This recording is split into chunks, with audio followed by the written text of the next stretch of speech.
Çdo vit gjetja e një plazhi publik në Bregdetin shqiptar bëhet gjithnjë më e vështirë, pasi pjesa më e madhe e vijës bregdetare po kalon në duart e privatëve. Këta të fundit shfrytëzojnë hapësirat për të vendosur shezlong duke paguar tarifa ndaj Ministrisë së Turizmit.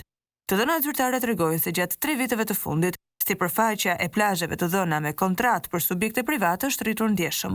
Gjatë periudhës 2022-2024, ky proces ka marrë hovë, duke kufizuar gjithnjë më shumë hapësirat e lira për qytetarët.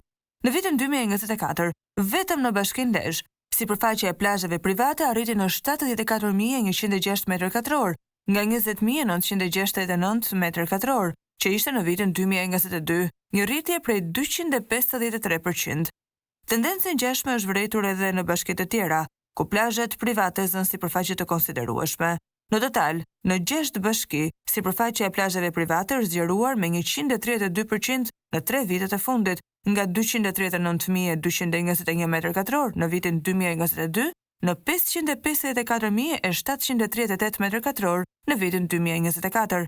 Bashkia e Lezhë mban rekordin për rritjen më të lartë të privatizimeve të plazheve, duke kufizuar ndjeshëm mundësinë e qytetarëve për të pushuar falas. Në të gjithë vendin, numri i shezlongeve për vitin 2024 përllogaritet në 105.000, por pavarësisht pengesave që qytetarët detyrohen të bëjnë, shumë plazhe private nuk ofrojnë kushte të përshtatshme.